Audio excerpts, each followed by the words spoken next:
ఉపరితల ద్రోణి ప్రభావంతో నిజామాబాద్ జిల్లాలో మోస్తరు వర్షాలు పడుతున్నాయి. 3 రోజులుగా ఆకాశం మేఘావృతమవటం, ఉరుముల మెరుపులతో వర్షం కురుస్తోంది. జిల్లాలోని బాల్కొండ, భీమ్గల్, వేల్పూర్, డిచ్పల్లి, మోపాల్, జక్రాన్పల్లి, మక్లూర్, నందిపేట, రెంజల్, నవీపేట మండలాల్లో మోస్తరు వర్షం కురుస్తోంది. దీంతో రోడ్లపై ఆరబెట్టిన ధాన్యం తడిసిపోతుంది. కొనుగోలు ఇంకా పూర్తి స్థాయిలో జరగకపోవడంతో రోడ్లపైనే ధాన్యం ఆరబెడుతున్నారు రైతులు. తడిసిన ధాన్యాన్ని కొర్రీలు లేకుండా కొనుగోలు చేయాలని డిమాండ్ చేస్తున్నారు అన్నదాతలు. జిల్లాలో అకాల వర్షాలపై మరింత సమాచారాన్ని మక్లూరు గ్రామం నుండి రజనీకాంత్ అందిస్తారు. ద్రోణి ప్రభావంతో నిజామాబాద్ జిల్లాలో వర్షాలు కురుస్తున్నాయి. గత 3-4 రోజులుగా కూడా చినుకులతో కూడినటువంటి వర్షాలు పడుతున్నాయి. అయితే నిన్న సాయంకాలం నుంచి ఒక మోస్తారుగా జిల్లా వ్యాప్తంగా కూడా వర్షాలు పడుతున్నాయి. నిజామాబాద్ జిల్లాలోని భీమ్గల్, కమ్మర్పల్లి, వేల్పూర్, మాగ్లూర్, డిచ్పల్లి, నందిపేట్, రెంజల్, నవీపేట్, బోధన్ పరిసర ప్రాంతాల్లో కొంత వర్షం ప్రభావం చాలా ఎక్కువగా ఉంది. దీంతో పాటు అటు కామారెడ్డి జిల్లాలోనూ విస్తారంగా వర్షాలు పడుతున్నాయి. కామారెడ్డి జిల్లాకు సంబంధించి నసరులాబాద్, వర్ని, చెందూర్, దాంతోపాటు అటు ఎల్లారెడ్డి కాన్స్టిట్యున్సీ పరిధిలోని మాచారెడ్డి, నాగిరెడ్డిపేట మండలాల్లోనూ పెద్ద ఎత్తున వర్షాలు పడుతున్నాయి. ఇక కామారెడ్డిలో నిన్న కురిసినటువంటి భారీ వర్షానికి రోడ్లపై ఆరబెట్టినటువంటి ధాన్యం కొట్టుకుపోవడంతో రైతులంతా కూడా ఆందోళన చెందుతున్నారు. గత కొద్ది రోజులుగా నిజామాబాద్ జిల్లా వ్యాప్తంగా కూడా వరి కోతలు కొంత ఊపందుకున్నాయి. దాదాపు కొనుగోలు కూడా ప్రారంభమైనాయి. మొన్న ఏప్రిల్ 1వ తేదీన ప్రభుత్వం అధికారికంగా కొనుగోలు కేంద్రాన్ని ప్రారంభించింది. కానీ ఇంకా రైతులు పూర్తి స్థాయిలో పంటలు కోయకపోవడంతో కొనుగోలు ఊపందుకోలేదు. ఎవరైతే రైతులు పంటలు కోసి అమ్మకానికి సిద్ధంగా ఉంచారో వారంతా కూడా ధాన్యాన్ని రోడ్లపైన, కళ్ళాలపైన ఆరబెట్టారు. సో నిన్నటి నుంచి కురుస్తున్నటువంటి వర్షానికి ధాన్యం అంతా కూడా తడిసి ముద్దైనటువంటి నేపథ్యం. ప్రస్తుతం మనం ఒక కళ్ళెంలో రైతులు ధాన్యం ఆరబెట్టినటువంటి రైతుల వద్ద ఉన్నాము. నిజామాబాద్ జిల్లాలోని మాక్లూర్ మండల కేంద్రంలో ఉన్నాము.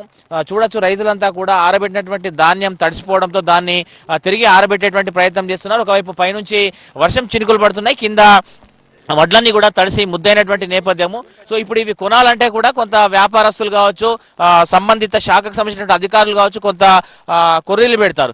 దీనికి తోడు వర్షం ఎప్పటి వరకు పడుతుంది అనేటువంటిది ఒక ప్రాథమికంగా ఒక అంచనా లేదు. దాదాపు 4-5 రోజుల పాటు వర్షాలు అంటున్నారు. దాంతోపాటు వర్షాలు ఈసారి కొంత తొందరగానే వస్తాయి, కంటిన్యూగా వర్షాలు పడే అవకాశం ఉందనేటువంటి విషయాన్ని కూడా వాతావరణ శాఖ అధికారులు చెప్తున్నారు. సో ఈ నేపథ్యంలో రైతులంతా కూడా ఆందోళన చెందుతున్నారు. ఈ సంవత్సరం నిజామాబాద్ జిల్లాలో 4.5 లక్షల ఎకరాల్లో వరి ధాన్యాన్ని సాగు చేశారు. ఇప్పుడిప్పుడే కోతలు పొందుకున్నాయి. కొంత పంట అమ్మకానికి కూడా రైతులు సిద్ధం చేస్తున్నారు. పంటను ఎక్కడికక్కడ కోసి రోడ్లపైన, కళ్యాలలో, పొలం ఏదైతే ఉందో పొలం కళ్యాలలో వీటిని ఆరబెడుతున్నారు. మాట్లాడదాం రైతులు వర్షాల గురించి, రైతులు ఏమనుకుంటున్నారు, ఎట్లాంటి ఇబ్బందులు వస్తున్నాయి అన్న చెప్పండి. ఎన్ని రోజులైంది పంట కోసి? పంట కోసి 4 రోజులు అయిపోయింది. ఈ వారం మట్టి కూడా మబ్బులు అవి ఉండటం వల్ల కన్నా రాత్రి నుంచి ఎడతెరిపి లేకుండా వర్షం కూడా పడుతున్నది. కానీ వడ్లు మొత్తం నానిపోయినాయి. ఇక్కడ మాది పరిస్థితి బాగా దారుణంగా ఉన్నది. ఎందుకు లేట్ అయింది మరి? కొనుగోలు ఎందుకు లేట్ అవుతుంది? మొన్న ఏప్రిల్ 5వ తారీఖు నుంచే కొనుగోలు కేంద్రాలు స్టార్ట్ చేశారు. ఇక ముందు కూడా కొద్దిగా మబ్బులు చేయంగా రైతులు ఆగిపోయారు అందులో కోతలు కొట్టడానికి. ఇప్పుడు ముమ్మరంగా కోతలు కూడా వచ్చినాయి కాబట్టి ఇప్పుడే ఖరీఫ్ని కోస్తున్నారు. ఎట్లా మరి ఇట్లా వర్షం పడితే ఎట్లా కాపాడుతారు దీన్ని? ధాన్యం ఎట్లా కాపాడుతా అంటే గవర్నమెంట్ కూడా దీన్ని కొనాలని మేము విజ్ఞప్తి చేస్తున్నాం. మాట్లాడదాం. తడిసినటువంటి ధాన్యాన్ని అట్లనే కొనాలనేటువంటి విషయాన్ని రైతులు చెప్తున్నారు, లేకపోతే ఇబ్బందులు వచ్చేటువంటి అవకాశం ఉన్నటువంటి విషయాన్ని కూడా చెప్తున్నారు. మాట్లాడదాం. ఇంకా రైతులు కూడా అన్న చెప్పండి, వర్షం పడుతుంది, ఎట్లా పంట కోసి రోడ్ల మీద ఆరబెట్టినరు, దీన్ని ఎట్లా చేస్తారు? రైతులు ముమ్మరంగా కోత కచ్చే దశలో నిన్నటి నుంచి ఎడతెరిపి లేని వర్షాలకు రైతులంతా అతలాకుతలమవుతున్నారు. అట్లనే ఈ రైతాంగాన్ని అధికారులు కానీ వీళ్ళు తక్షణమే వీళ్ళకు తాటిపత్రులు ఇస్తూ ఈ తడిసిన ధాన్యాన్ని కూడా వాళ్ళు కొనాలని చెప్పేసి మా రైతుల పక్షాన వాళ్ళకు మేము విజ్ఞప్తి చేస్తున్నాం. మీ మీడియా ఛానల్లో కూడా ఈ రైతులను ఆదుకోవాలని కూడా చెప్పాలని మీకు కూడా మేము విజ్ఞప్తి చేస్తున్నాం. రైతులు ఏదైతే అప్పు సప్పు చేసి పంట చేతికి వచ్చినాక ఇది ప్రతిసారి పోయిన యాసంగి పంటల్లో కూడా ఒక 15 రోజులు అకాల వర్షాలు పడి మొలకలు వచ్చి నానా ఇబ్బందులని, అట్లాగే ఇప్పుడు కూడా ఈ రైతాంగాన్ని నష్టం పెడుతుంది. దయచేసి రైతాంగాన్ని ఆదుకోవాలా. గవర్నమెంట్ కానీ అధికారులు కానీ తక్షణమే ఆదుకొని కాపాడాలా. ముఖ్యంది ఈ ధాన్యం మెత్తగున్నది, మొలకొచ్చింది అనకుండా కొద్దిగా రైతుని కాపాడాలా, ఆదుకోవాలని చెప్పి మీ మీడియా పరంగా మేము విజ్ఞప్తి. ఇంకా రైతులు కూడా ఉన్నారు, ఏం చెప్తారు అన్న? ఈ నిజామాబాద్ జిల్లాలో ముఖ్యంగా మనం వరి ఎక్కువగా సాగు చేస్తారు. సో వరి కోతలకు వచ్చినాయి, ఆల్మోస్ట్ ఆల్ కొనుగోలు కూడా ఊపందుకున్నాయి. కానీ ఇట్లా రోడ్ల మీద ఉన్నటువంటి ధాన్యం ఇట్లాంటి అకాల వర్షాలకు తడుస్తున్నాయి. ఎట్లా రైతులకు ఎట్లాంటి ఇబ్బందులు వస్తున్నాయి? చాలా ఇబ్బందులు. మొన్నటి వరకు మాకు సరిగ్గా నీళ్ళు అందక అట్లా కొన్ని దెబ్బతిన్నాయి పంటలు. ఈ అప్పు సప్పు చేసి ఆడ ఈడ తీసుకొచ్చి నాటుకుంటే 5-6 ఎకరాలు కౌలు చేస్తున్నాం. చాలా ఈ కౌలు వాళ్ళ కౌలు కట్టిన దాకా నడది.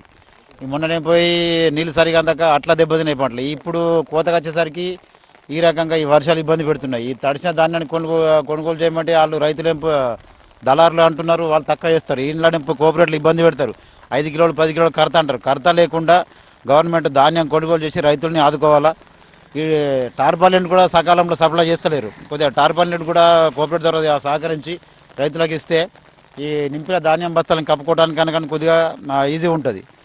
ఈ కోఆపరేటివ్ ద్వారా కూడా ఎఫ్సీఐ ద్వారా కూడా తొందరగా రైతుల దగ్గర ధాన్యం ఉన్నటువంటి ధాన్యాన్ని కొనుగోలు చేస్తే జర గవర్నమెంట్ సహకరించినట్టు ఇంకా 4 రోజులు వర్షాలు పడతాయని చెప్తున్నారు. ఎట్లా కాపాడుకుంటారు ఈ ధాన్యం? ఏం చేయలేము. ఇక కోసిన ధాన్యం అనేది ఖచ్చితంగా తడిసే ఉంటుంది. ఇంకా కొయ్యని కోతలు ఉన్నాయి. ఇంకా రాళ్ళు పడితే ఇంకా చాలా పెద్ద మొత్తం నష్టం జరుగుతుంది. ఇక ఇప్పటికైతే కోసిన వాటికంటే కొంచెం నష్టం జరిగినా కానీ కొయ్యకపోతే ఒకవేళ వర్షాలు రాళ్ళు పడ్డాయి అనుకో మొదటికే మోసం వస్తుంది. అప్పుడు కొంటారా మరి ఇప్పుడు పచ్చి అయితే ఎఫ్సీఐ ద్వారా కొనరు. ఈ దళారులకు అమ్ముకోవాలి. ఇక 10కో 20కో దళారులకి అమ్ముకోవాల్సి వస్తుంది. అట్లా నష్టం జరగకుండా ప్రభుత్వం జర కాపాడితే బాగుంటుందని అనుకుంటున్నాం. అట్లా మీరు కూడా వరి వేస్తారా? నేను జంగంపేటలో వేస్తారు. ఎడ్పల్లి మండలం జంగంపేటలో వరి కూడా వేస్తారు. అక్కడ కూడా వర్షాలు బాగానే పడుతున్నాయి. రైతులను ఆదుకోవాలా, తాటిపత్రులు సప్లై చేసుకోవాలా. గవర్నమెంట్ నుంచి కూడా సబ్సిడీ రూపమో ఏ రూపమో తాటిపత్రి సప్లై చేస్తే వర్షాలు కొద్దిగా కప్పుకుంటారు.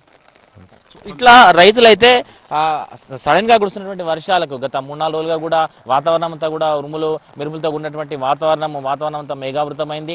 కొంత చినుకులు పడుతున్నాయి. కానీ నిన్న సాయంకాలం నుంచి మాత్రం ఒక మోస్తారు వర్షాలు పడుతున్నాయి. నిజామాబాద్ జిల్లా వ్యాప్తంగా కూడా ఒక మోస్తారు వర్షాలు పడుతున్నాయి. చాలా చోట్ల దాదాపు జిల్లా వ్యాప్తంగా కూడా చినుకులు పడుతున్నాయి. కానీ కొన్ని ప్రాంతాల్లో మాత్రం ఒక మోస్తారు వర్షం పడుతుంది. దీంతో కోసి ఆరబెట్టినటువంటి ధాన్యం ఏదైతే అమ్మకానికి సిద్ధంగా ఉంచిండ్రో, కొనుగోలు కేంద్రాలకు తరలించేందుకు సిద్ధంగా ఉంచారో ధాన్యం అంతా కూడా తడిసిపోతుంది. మనం కూడా విజువల్స్ లో చూస్తున్నాం. ధాన్యం అంతా ఆరబెట్టినటువంటి ధాన్యం అంతా కూడా పూర్తిగా తడిసిపోయినటువంటి నేపథ్యం. సో ప్రభుత్వం తడిసిపోయినటువంటి ధాన్యాన్ని యాజ్ ఇట్ ఈస్ గా కొనాలి, లేకపోతే రైతులకు ఇబ్బంది వస్తుంది, నష్టపోతున్నటువంటి విషయాన్ని కూడా రైతులు చెప్తున్నారు. ఇది ఓవరాల్ గా నిజామాబాద్ జిల్లాలో అకాల వర్షాలకు తడిసిపోతున్నటువంటి ధాన్యము, రైతులకు సంబంధించినటువంటి ఇబ్బందులకు సంబంధించినటువంటి లేటెస్ట్ అప్డేట్. కెమెరా పర్సన్ రాజేష్తో రజనీకాంత్, V6 న్యూస్, నిజామాబాద్ జిల్లా నుంచి.